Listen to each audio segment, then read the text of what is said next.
Mas Mahruf. Kalau dari pribadi sendiri Pak Anto sebagai Iya. komisaris, kemudian turun langsung, ini musim baru, kemudian kerjasama baru dengan PSIS, apakah hasil di musim ini sudah cukup memuaskan untuk seorang Pak Anto?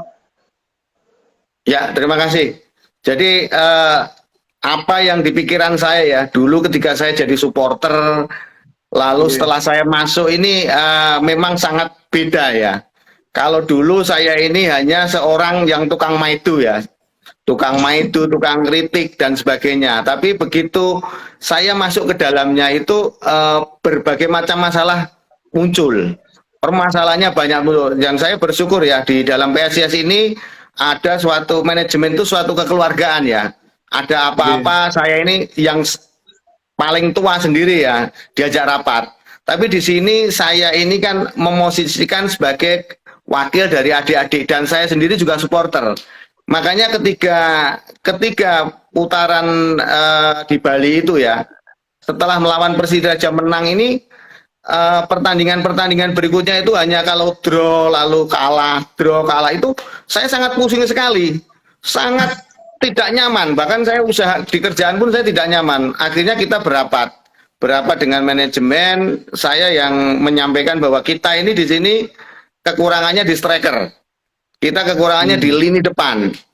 Tapi karena Ya. waktu itu sudah terlanjur tim ini sudah didaftarkan, akhirnya ya anak-anak muda itu yang harus di depan ya. Padahal dia posisinya bukan striker. Memang kita sepakat bahwa dia biar mengganggu ya, biar mengganggu. Apalagi Hari Nur di menit apa di musim-musim terakhir ini juga kena terbekap cedera ya. Iya, Uh, betul. untuk mengganggu ya dengan performanya Wolves yang menurun, apalagi kita kena badai COVID ini. Jadi memang permasalahan sangat kompleks sekali. Dari belajar seperti itu akhirnya kita timbul bahwa kita sebagai manajemen secepatnya untuk mencari titik buntu ini. Makanya kemarin ketika akan berakhir ini kita sudah harus gerak Ya, cepat betul. men mencari solusi titik buntunya itu. Akhirnya kita harus mencari striker dan gelandang. Demikian Mas Hmm. Maru. Jadi memang, tapi belum sampai kesimpulan. Jadi Pak Anto sebenarnya tidak terlalu puas juga ya dengan hasil ini, sama dengan yang dirasakan oleh supporter juga Pak Anto ya. Betul, betul, betul Mas Maru. Iya Kurang betul. memuaskan lah ya. Karena awalnya trennya bagus, kita PSS berada di peringkat satu, sempat peringkat satu, kemudian lama-lama turun, dan kemudian bahkan benar-benar harus melepaskan untuk peringkat tiga besar. Nah, Iya. Pak Anto, ini yang mungkin paling banyak orang tunggu ya. Bagaimana Iya. tiba-tiba musim belum benar-benar selesai atau orang masih ibaratnya gini lah, kalau orang kerja itu keringatnya belum kering, tapi sudah tiba-tiba mendapatkan dua pemain yang luar biasa. Pak Anto menyebutkan mention bahwa memang kebetulan adalah di gelandang dan itu adalah seorang Taisi itu adalah pemain yang luar biasa karena top assist, tapi juga goal getter di Persebaya Surabaya. Kemudian Fortes, pemain yang baru musim ini atau musim lalu bergabung dengan Arema dan kemudian produktif dan langsung sudah diumumkan bersamaan. Ini kan kalau orang taruh seperti double double ini ya, double upper lah ya gitu. Jadi sudah langsung dua pukulan. Itu pendekatannya berapa lama Pak? Kok tiba-tiba langsung Mak Bendundu gitu kalau kata orang Semarang. Mak Bendundu sudah ada tanda tangan dan sudah diperkenalkan Pak. Semua orang kaget itu. Ya, terima kasih Mas Maruf. Jadi setelah dengan kejadian mandulnya striker kita ini ya, kita selalu berapat, apalagi melihat pembelian yang kemarin yang kita katakanlah saya anggap gagal juga lah dengan pembelian Wallace ini. Makanya saya sama manajemen mengambil inisiatif itu ancang-ancang ya. Ancang-ancangnya ini kita sekarang ini memutuskan mahal tidak apa-apa. Yang penting kita harus beli striker yang benar-benar sudah teruji. Bahkan harus teruji dengan iklim kompetisi yang ada di Indonesia. Jadi waktu itu manajemen kita bersama-sama manajemen merapat memutuskan. Jadi ada beberapa pilihan ya waktu itu ya. Waktu itu ya dari rapat itu rekomendasinya muncul seperti kita harus El Zazari.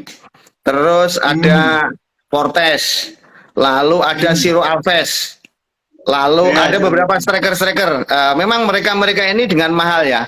Lalu kami berapat mengevaluasi mana-mana yang harus kita bidik. Makanya setelah rapat itu kita kan harus mempelajari. Bahkan saya waktu di Bali itu sampai mendatangi CEO-nya ya, CEO-nya Tira Persikabo.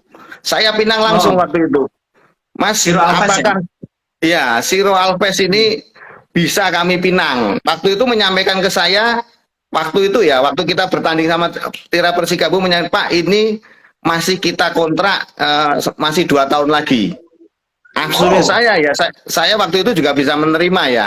Tapi ya, perkembangannya dinamisnya itu ternyata Siro Alves ini pengen lepas.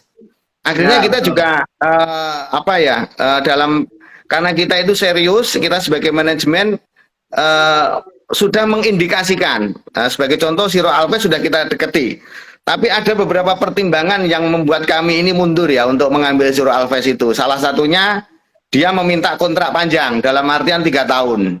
Terus yang Hmm. kedua dia juga apa minta kalau nilai mahal enggak apa-apa ya, tapi dia Ya, Pak, pertimbangan kami dia faktor usianya ya. Faktor usianya itu sudah 32 tahun. Jadi ya. itu yang membuat kami ini harus merevisi untuk mengambil Siro Alves itu.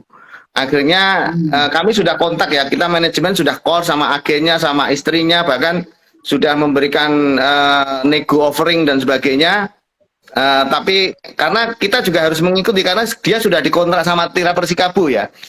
Akhirnya Ya. kita mundur teratur dengan mundur akhirnya kita membidik beberapa striker yang terkenal di Indonesia, salah satunya Fortes dan Elsa Sari, juga Hmm. Taisei Marukawa. Jadi kalau mendapatkan Fortes sama Taisei Marukawa ini sebenarnya justru betul-betul mendadak ya. Jadi pas Hmm. pertandingan terakhir itu kita manajemen ada dari agennya dari agennya Fortes, lalu dari Taisi Morakawi yang tiba-tiba yang pertama itu kekeh tetap di Persebaya, di detik-detik terakhir ini Taisi Morakawa ini tiba-tiba berubah ke arah ke PSIS, memberikan lampu hijau ya ke kita. Akhirnya Hmm. dari ini suatu berkah ya, terutama Mas Yoyo ya, Mas Yoyo sama Mas Wilu dan kita dan semuanya lah ya, berjuang Ya. mati-matian. Akhirnya di malam itu ya kita sudah dapat lampu hijau Hmm. untuk untuk Taisei Marukawa. Dan malam Hmm. itu juga kita sebenarnya kami sudah mau membuka komunikasi dengan Elsa Sari ya, tapi karena Fortes ini juga sesuai dengan karakter yang diinginkan oleh manajemen dan pelatih, Hmm. akhirnya kita malam itu juga sudah dapat lampu dari agennya Fortes, ya sudahlah kita putuskan Bismillah malam ini kita dealkan. Akhirnya Oh. alhamdulillah Fortes itu sama Taisi Marukawa uh, berakhir condong ke PSIS Semarang. Demikian Mas Mahruf. Pak, itu hari apa, Pak? Tanggal berapa, Pak, itu? Malam itu hari Jadi apa, tanggal berapa? jadi Dealnya? itu tanggal 31 ya, kalau itu malam ya, tanggal 30 31-an itu ya, 31-an ya. Karena mereka masih 31, bertanding di Bali ya. 31 Maret, ya? Ya, jadi Kemis waktu kemarin ya. Jadi Oh. kita dapat informasi dari agennya bahwa dengan menginformasikan bahwa Fortes bersedia karena dari internalnya Arema saya kurang tahu persis, belum ada kontrak saat-saat mendekati 1 bulan karena memang aturannya kan 6 bulan sebelumnya kan memang harus pemain itu boleh dalam artian menerima offering letter dari klub-klub yang ada di Indonesia atau di Asia. Akhirnya di tanggal 31 itu kita sangat bersyukur ya, bersyukur wah di luar dugaan kita karena apa? Seperti contohnya kayak Taisi Marukawa itu ya. Taisi Marukawa ini yang sangat minati sangat banyak sekali. Saya Betul. mulai dari Persis Solo, Ranci Legon dan sebagainya.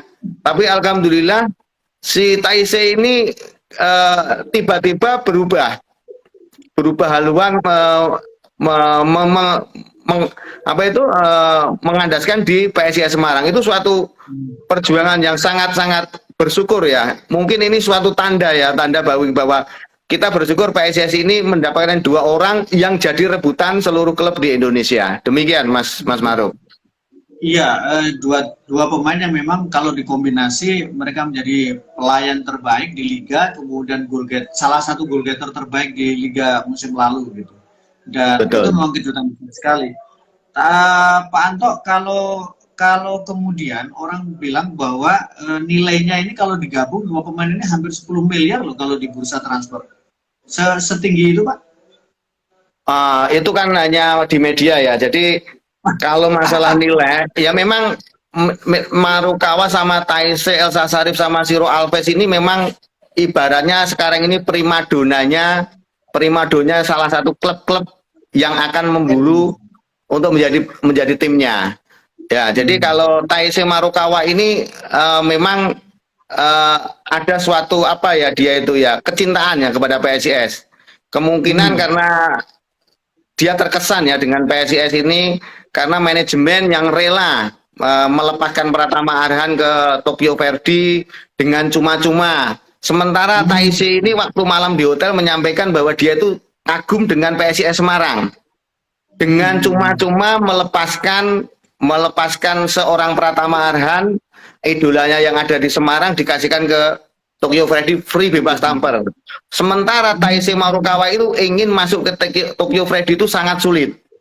Jadi dia ini ya, jadi dulu dia ini terkesan dengan Semarang. Makanya dengan itu muncullah dari hatinya ya atau keinginan hasratnya pengen membela suatu berterima kasih lah mungkin dari negaranya itu Oh, oke. berterima kasih kepada negaranya bahwa dia mengikhlaskan untuk bergabung dengan PSIS. Jadi saya mengakui bahwa Taise Marukawa itu bukan apa yang disebutkan Monikawa ya, tidak.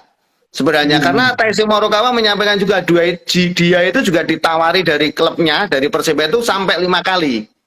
Tapi namanya Oke. hati atau cinta itu beda. Sebagai contoh Hmm. seorang perempuan tuh kalau ditawari dengan glamour enggak, tapi kalau dia sudah mendapatkan cintanya, yang chemistry-nya dapat, dia pasti akan menabuhkan hatinya. Jadi itu suatu keberuntungan bagi kita dari PSIS untuk mendapatkan seorang Taise Marukawa. Demikian Mas Mahruf.